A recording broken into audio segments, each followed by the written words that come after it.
ముందుగాల జోర్దార్ ముచ్చట్లు చూసేవాళ్ళందరికీ నమస్తే. మీరందరూ ఎట్లున్నారు? మంచిగా ఉన్నారా? నేనైతే మస్తు మంచిగా ఉన్నా. ఇక ఏమాత్రం ఆలస్యం చేయకుండా ఇలా మన జోర్దార్ ముచ్చట్లు షురూ చేద్దాం పాండ్రి. అమ్మ ప్రేమ గెలిచింది, మానవత్వం మాట కలిసింది, చదువు నేర్పలేకపోయింది సంస్కారం. కులమతాలకు వ్యతిరేకమంటున్న బాన్స్వాడ సాంప్రదాయంగా జరిగిందట పెళ్లిగీడ. దీపావళి తర్వాత ఫేలనుంది ఆర్టీసీ టికెట్ రేట్ల తఫాసు, పడబోతుంది జనాల జేబుకు ఛార్జీల తూట్లు. గుబాలించిన గులాబీ హైదరాబాద్లో టీఆర్ఎస్ సంబరాలకెళ్ళి.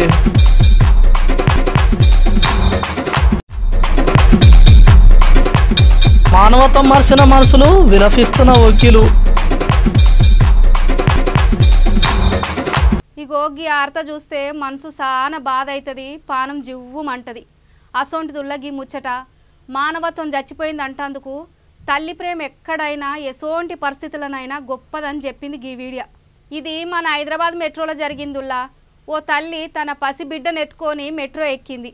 అండ్ల కూసుంటందుకు జాగలేక అక్క గా పసిబిడ్డను ఒళ్ళే పెట్టుకొని కిందనే కూసుండిపోయిందుల్లా. చుట్టెంతో మంది చదువుకున్నోళ్ళు ఉన్నారు దాంట్లో. ఓ బిడ్డ తల్లి కూసునే జాగ ఇవ్వలేకపోయిరు చూడూరిగా. ఆ తల్లి దిగే వరకు అట్లనే ఉండిపోయింది, అట్లనే కింద కూసుంది.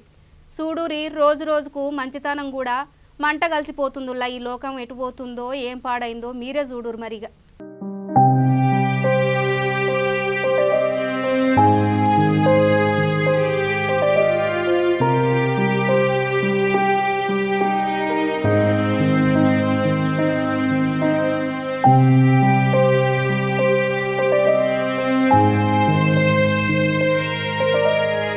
కులం కోసం మతం కోసం కొట్టుకునే వచ్చే ఈ రోజుల్లో మేము అసొంటాటికి దూరం అంటూరు గీ బాన్సువాడ జనాలు. ఓ ముస్లిం అన్న ఒక హిందూ అమ్మాయిని దత్తత తీసుకొని ఆ అమ్మాయికి హిందూ సాంప్రదాయం లెక్కనే పెళ్లి చేసిండ్రు ఆ ముస్లిం అమ్మ నాయనలు. మాకు ఈ కుల మతాల కుమ్ములాట లేదు, మంచిగా అన్నదమ్ముల్లాగా ప్రేమగా కలిసిపోతుంది గీ బాన్సువాడ అంటున్నారు ఈ జనాలు.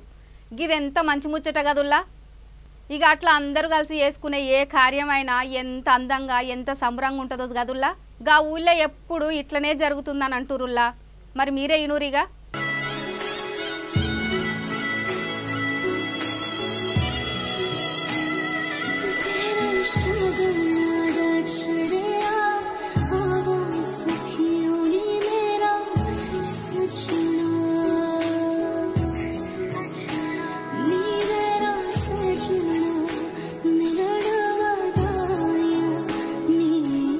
దీపాలకి మనం ఎంతో సరదాగా సంబురంగా టపాసులు కాల్చుకోవడం, ఇంట్లో అందరం మస్తు ఖుషి అవుతాం కదుల్లా.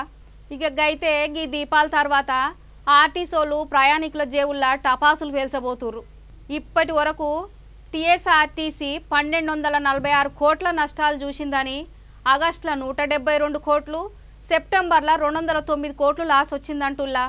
ఇక దసరా పండుగ కూడా ఆర్టీసీలని ఇబ్బందిలోకే నెట్టిందంటుల్లా. ఇక గీ అప్పులల్లా సంస్థ మొత్తం కొట్టుకపోతుంది. ఇక ఆర్టీసీ ఛార్జీలు గీ దీపాల తర్వాత పెంచే ఆలోచనలు ఉన్నట్టు ఆర్టీసీ పెద్ద సార్లు అంటున్నారు.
హైదరాబాద్లో నిన్న గులాబీ పువ్వు పూసింది, గదేంది గులాబీ పూసుడేంది అంటున్నారులే. అదేవుల్లా నిన్న జరిగిన ప్లీనరీ మీటింగ్లా ఆడోళ్ళు మొగోళ్ళు అందరూ గులాబీ కండువలు గులాబీ బట్టలతోటి మీటింగు వాతావరణం మొత్తం నిండిపోయింది. హైదరాబాద్లో ఎటు చూసినా గులాబీ రంగులతోటే నిండిపోయింది. ఇక జూడూరి మీటింగ్ షురూ కాగానే కేసీఆర్ సార్ మాటలు, ఇక తర్వాత మన సార్ని పొగిడిన తీరు మస్తు మంచిగుందుల్లా. ఇక మీటింగ్ దగ్గరకు వచ్చిన వాళ్ళకు మంచి మంచి భోజనాలు 34 రకాల వంటలతోటి పెట్టిండ్రంటుల్లా. ఒక్క మాటలో చెప్పాలంటే నిన్న పెద్ద గులాబీ పండుగ జరిగిందని చెప్పొచ్చు. గదేదో చూసొద్దాం పాండ్రి.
మా వకీల్ని ఏడన్నా మంచి ముచ్చట ఉంటే పట్టుకరారా, జర అందరికి నచ్చే వార్తలు పట్టుకొని రారా అని చెప్పి పంపించిన.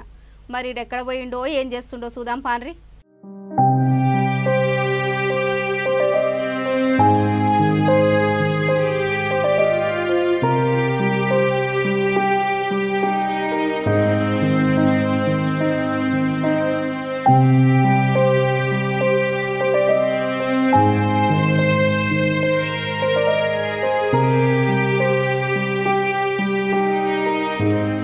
అయ్యో ఏందిరా, ఏంది తమ్మి, మావోడు ఏడుస్తుండేంది? ఏం చేస్తున్నావు తమ్మి? ఏమైందిరా నీకు ఏడుస్తున్నావు? ఎందుకురా? ఏదైనా ఉంటే నాకు చెప్పరాదు?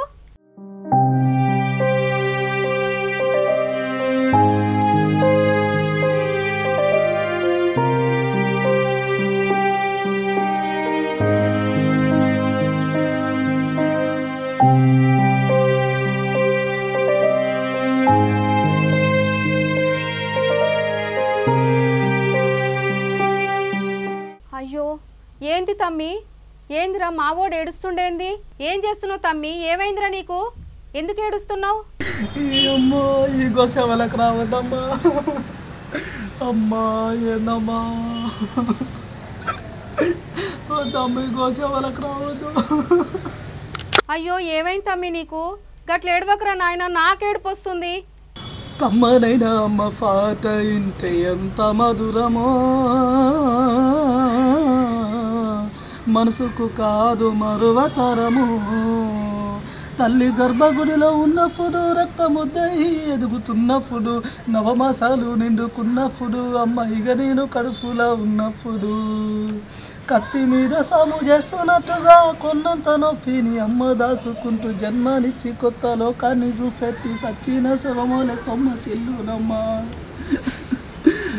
అమ్మంటే ఎంత గొప్పదో బ్రహ్మకైనా వర్ణింపవశమవునా, ఎన్ని జన్మలున్నా కవులు కలములు అమ్మ ప్రేమను వర్ణించవశమవునా. అమ్మా ఏమైంది తమ్మి నీకు? గా అమ్మ పాట ఎందుకు పాడుతున్నావు? వందనాలమ్మా అమ్మా, వందనాలమ్మా, వందనాలమ్మా తల్లి, వందనాలమ్మా. సల్లంగా బతుకు బిడ్డ నీవు, నూరేళ్ళు బతుకు కొడుక నీవు, సూర్యుడిల బతుకు సుఖంగా బతుకు. వందనాలమ్మా అమ్మా, వందనాలమ్మా, వందనాలమ్మా తల్లి, వందనాలమ్మా. అబ్బా ఏంది ఈ వకీల్ గడియాలు ఇట్లా చేస్తున్నాడు? ఏడవక్ తమ్మి, మా మంచి తమ్మి కాదు, ఊకోరా జరా.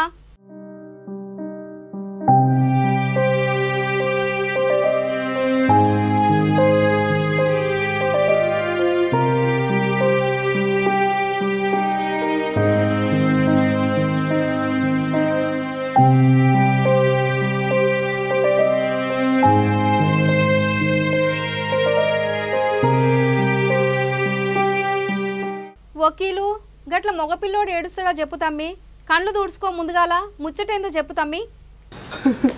ఏం చెప్పాలక్క, ఈ ముచ్చట చెప్పాలంటే నాకు మస్తు బాధ అవుతుంది అక్క. నాతో కానిపోని వద్దక్క నాకు. అమ్మో వకీలు నువ్వు ఏడవకు తమ్మి, నువ్వు ఏడుస్తే నాకు కూడా కళ్ళల్లో నీళ్ళు తిరుగుతున్నాయిరా. తమ్మి ఏడవకు, ముచ్చటేందో చెప్పు. అక్క చెప్తాక్క, ఇక నీకు ఆ ముచ్చట చెప్తాక్క. ఇగో నేను చూసినాక ఒక వీడియోలో సోషల్ మీడియాలో మస్తు వైరల్ అయిపోయిందక్క. మన హైదరాబాద్ మెట్రో స్టేషన్ రైల్లో ఒక పాపను పట్టుకొని ఒక పెద్ద ఆవిడ పాప పోయిందక్క. ఇక అయితే వాళ్ళ మెట్రో స్టేషన్లో మంచిగా రైల్లో కూర్చుందాం అనుకున్నదక్క. కూర్చునే లోపల ఆడున్న వాళ్ళందరూ పోరగాళ్ళు చదువుకునే లెక్క మొత్తం. అయ్యో పాపం అని ఒక్కరు కూడా లేచి కూర్చోమన్నదక్క. పాపం పిల్ల తల్లిని పట్టుకొని కింద కూర్చున్నాయి. మస్తు బాగా అయిపోయిందక్క నాకు. మన అమ్మ కూడా గట్ల ఎన్ని కష్టాలు పడ్డదా కాక, చదువుకునేలే కాక వాళ్ళకి తెలుసు కదా అక్క. వాళ్ళ అమ్మనో వాళ్ళ చెల్లెనో రేపు పొద్దున వాళ్ళు అయితే గట్టనే ఉంటారు అక్క. పాపం ఎంత మంచిగా బాధ అవుతుంది అక్క నాకైతే. ఇవాళ రేపు సమాజం గిట్ల అయిపోతుంది ఏందక్క. రోజు రోజుకు నాకైతే మస్తు బాధ అవుతుంది. రోజు రోజుకు మానవతో మాటలు కలిసిపోతుంది అక్క. పాపం. అవును తమ్మి, నువ్వు చెప్పింది నిజమే. చూసినారు కాళ్ళ ట్రైన్లా గంతమంది కూర్చోంగా ఆ బిడ్డ తల్లికే కూసునే జాగ దొరకపాయ్. ఇక ఇయ్యాల రేపు గిట్లుంది మన యువత. అదే టైంలో మన అమ్మనో మన చెల్లెనో ఉంటే గట్లనే చేస్తారా చెప్పురి. రేపు మీరు కూడా తల్లి అయితే అప్పుడు తెలుస్తుంది ఆ బాధ. మంచి చెప్పినావు అక్క. అమ్మా అక్క, నా మనసు ఏం మంచిగా లేదక్క. ప్లీజ్ నేను వెళ్ళిపోతాక్క ఇంటికి. ఇక ఏం బాధపడక తమ్మి, ఎప్పుడు నవ్వించేటోడు ఏడిస్తే మాకు అంత ఎట్లనో ఉంటుంది తమ్మి. నువ్వెప్పుడు నవ్వుతుండాలి, మంచి మంచి ముచ్చట్లు తీసుకురావాలి, మంచిగా జోకులు వేసుకోవాలి. సరే అక్క, రేపటి ముచ్చట్లు రేపు పట్టుకొని వస్తాను. అమ్మా నాతో అయితే లేదు అక్క. ప్లీజ్ రేపు పట్టుకొస్తా ముచ్చట్లు అని. ఇక ఇవాళ మావోడు చెప్పిన ముచ్చట గదుల్లా ఓ చదువుకున్నోళ్ళు జరా బిడ్డ తల్లులకు అట్లనే ముసలోళ్లకు గర్భవతులకు సీట్లు ఇచ్చి కూసబెట్టూరి, మనకే పుణ్యం వస్తుంది.